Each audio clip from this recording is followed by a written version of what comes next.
Bueno, jóvenes, entonces continuemos.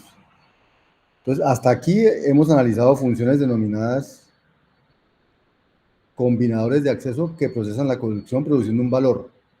Por ejemplo,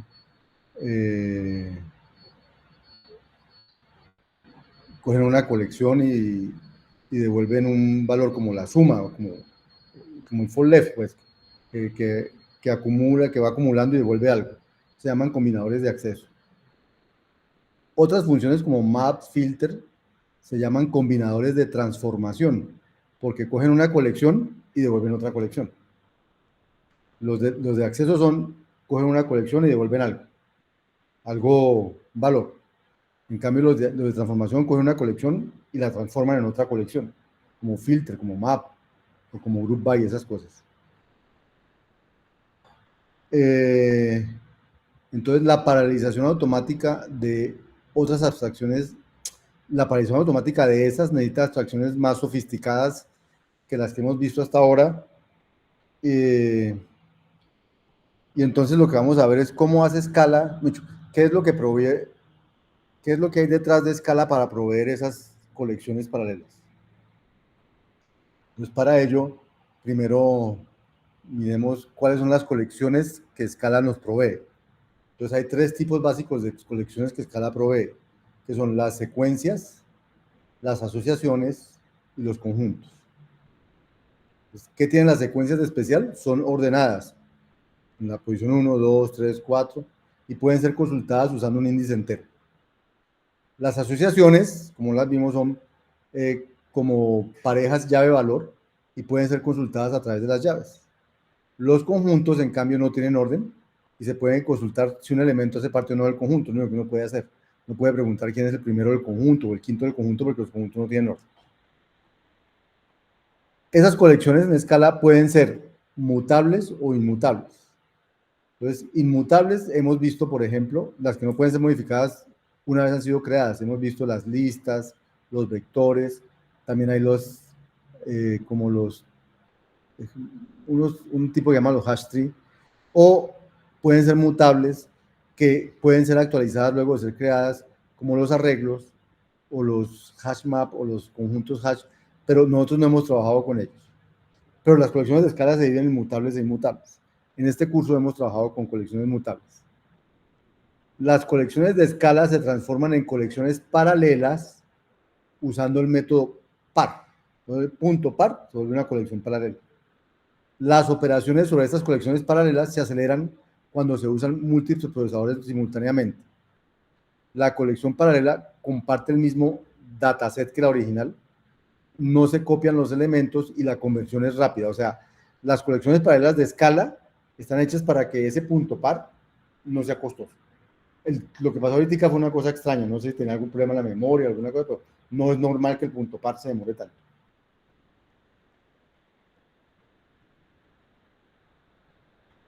¿Cómo es esa jerarquía de colecciones en escala? Pues las colecciones en escala son así, están las colecciones secuenciales y están las colecciones paralelas. Antes, cuando yo hice esta transparencia, Scala tenía unas colecciones genéricas. O sea, que uno podía escribir un programa diciendo, aquí va una secuencia genérica o un map genérico o un map. Y cuando usted lo usaba, si lo usaba con uno paralelo, él usaba los algoritmos paralelos. Y si lo usaba con uno secuencial, él usaba los algoritmos secuenciales. Pero eso lo quitaron. Ya no funciona así y estas colecciones desaparecieron y solo quedaron o las secuenciales o las paralelas y usted tiene que decidir con cuál va a trabajar. No hay unas genéricas que funcionaban para ambas. Ahora, tanto las secuenciales como las paralelas son una versión de colecciones, ¿cómo se llaman? Iterables, o sea, que uno las puede recorrer.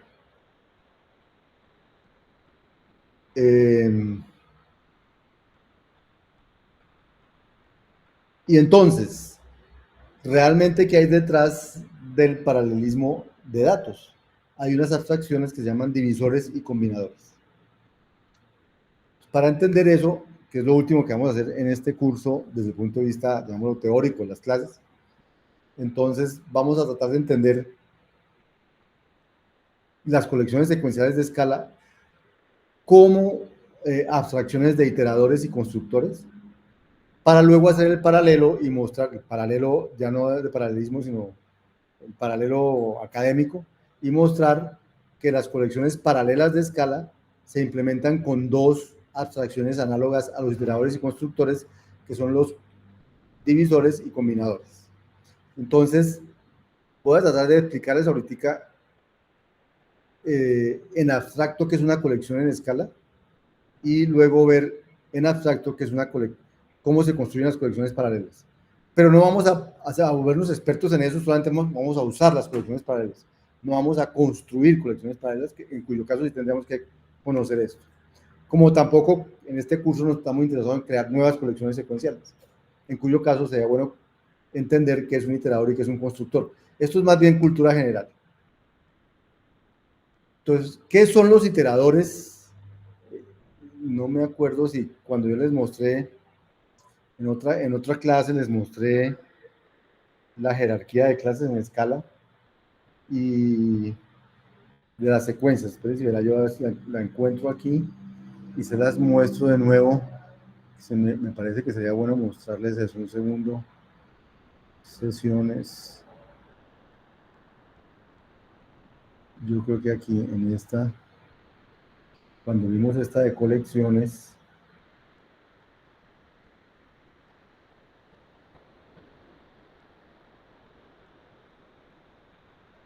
eso. Vimos que las colecciones en escala eran las secuencias, los conjuntos y los maps que hablamos ahorita, pero todos eran una subclase de iterable. Esa es como la clase de arriba. Las colecciones que se pueden recorrer iterativamente. Entonces, todas estas correcciones se pueden recorrer iterativamente.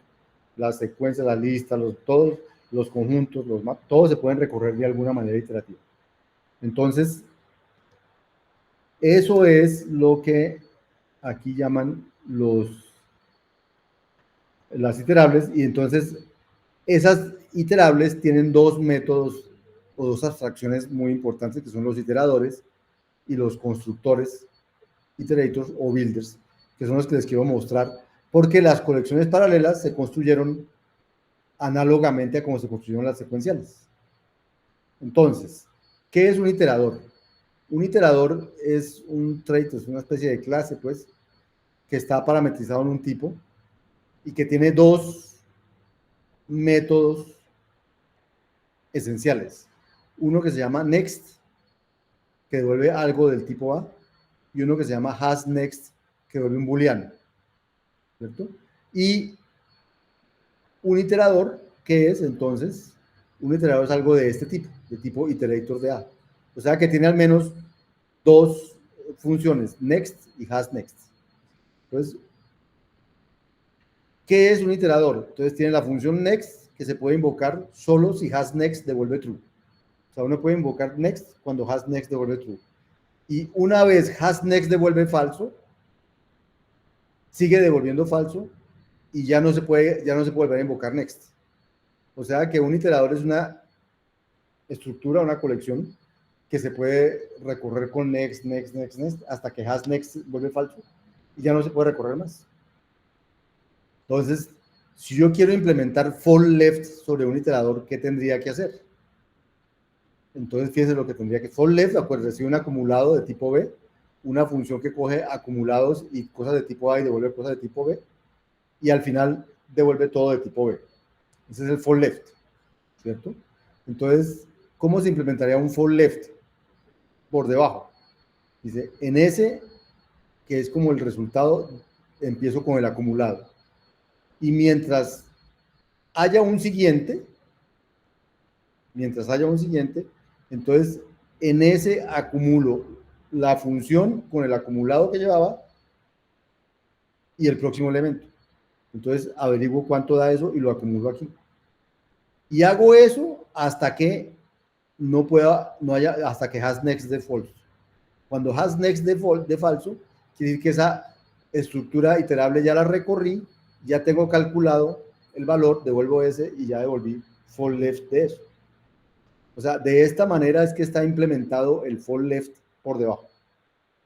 Como algo que se ejecuta el F, el F, el F, el F, hasta que no se puede ejecutar más, porque se acabó la colección y devuelve el acumular.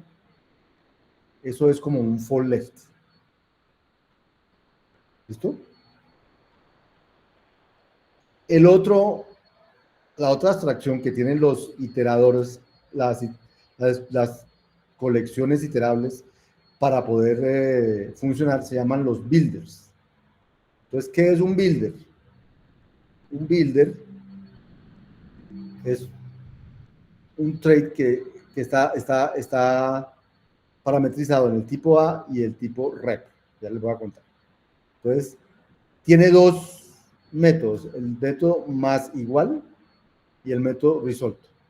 El método más igual recibe un elemento de tipo A y me devuelve otro builder de A con esta cosa, y el método result me devuelve algo de tipo representación.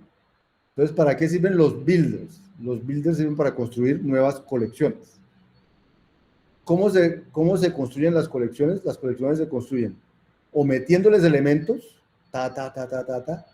o ya cuando no quiero meter más elementos, diciéndole, bueno, entonces devuélvame la representación en escala de eso.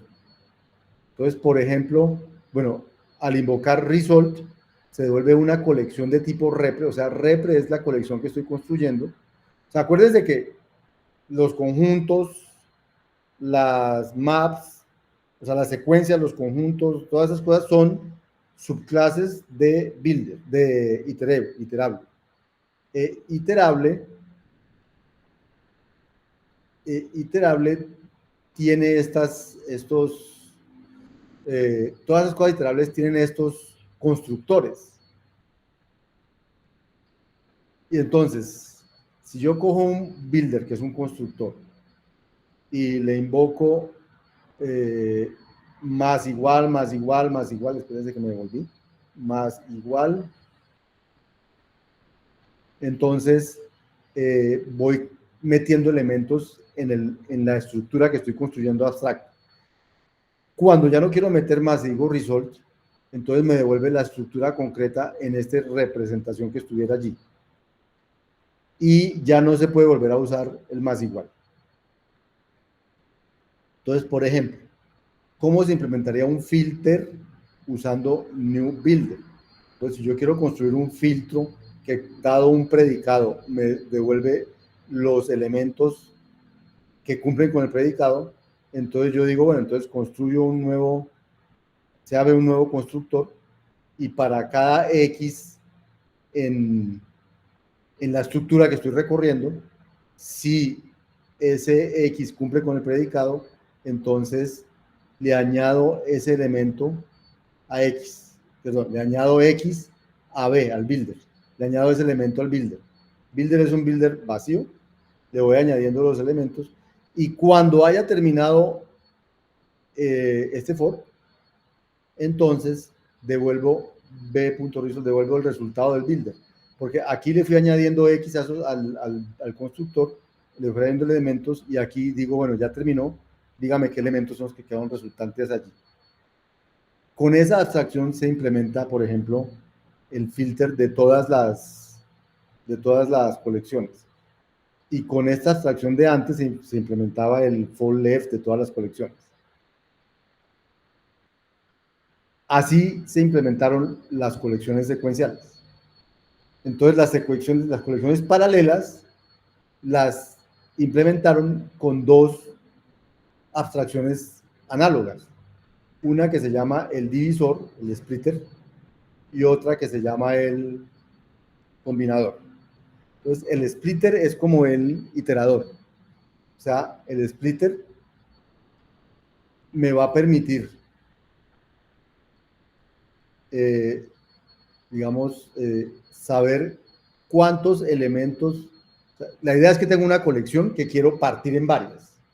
Entonces, aquí tengo en remaining, me dice cuántos elementos falta por partir.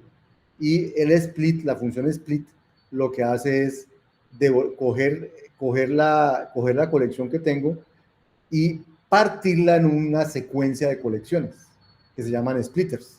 O sea, toda colección se puede partir en divisores, en una secuencia de divisores.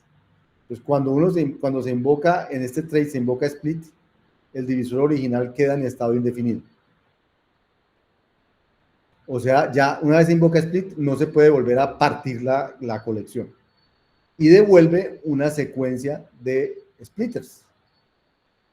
Los divisores resultantes permiten recorrer subconjuntos disyuntos de la colección original. O sea, que cuando uno invoca split sobre una colección es porque va a partir la colección en subcolecciones disyuntas que juntas dan la colección original.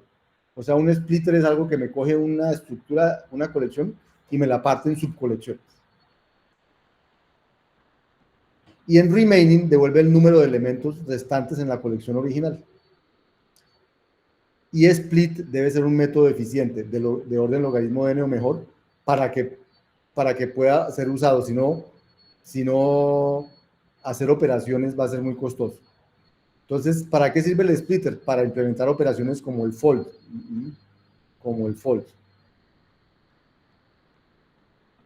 Entonces, por ejemplo, si a mí me dicen implemente fold sobre A, que es un divisor, el tipo A, que es un divisor, o sea, los elementos del tipo A me entregan el acumulado, me entregan la función binaria y debo volver algo de tipo A.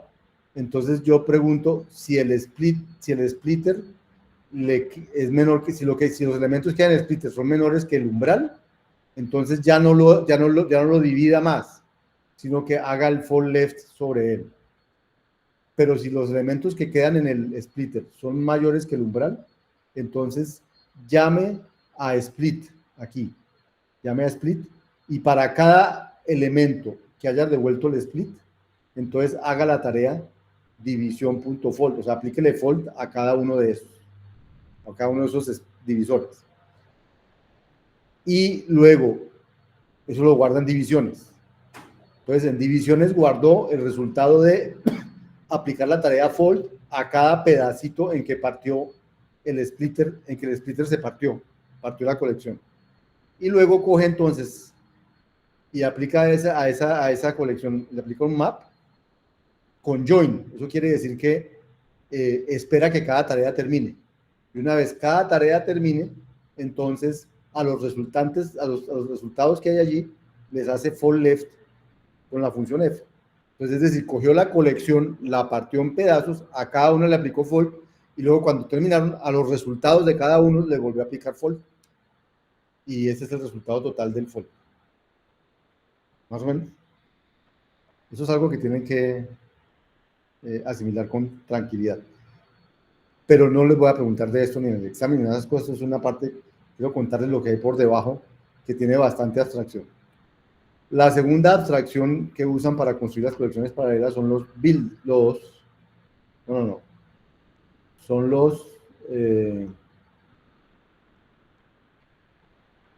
los combinadores. Entonces, ¿qué es un combinador? Un combinador, acuérdense, el iterador era como el splitter que me permite iterar y rompiendo la estructura, y el combinador es que me permite combinarlas en una. O sea, el splitter la parte para poder recorrerlas y hacer cosas en paralelo.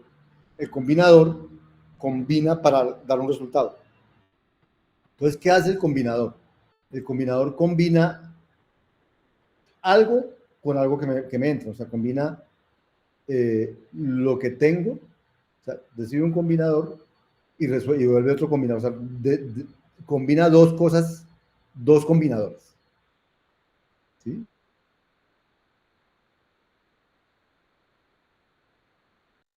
Los elementos de los combinadores originales. O sea, si yo tengo un combinador y otro y los combino, me crea un solo combinador con todos los elementos que tenía el uno y el otro.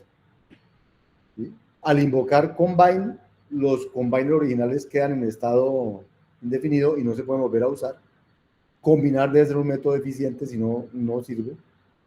Y digamos que como reto, para que ustedes piensen un poquito en estas cosas, cómo implementarían filter paralelo usando splitter y new combine. Y con estas últimas abstracciones termina el curso. O sea, el curso, la parte teórica del curso, otras cosas del curso terminan ahí. No hay nada más de lo que yo les vaya a hablar en este curso.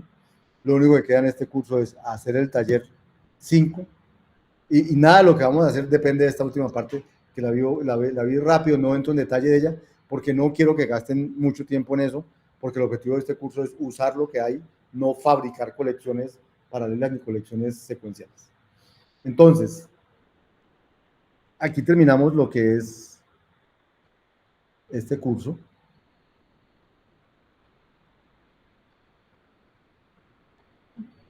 Aquí terminamos lo que es ese curso.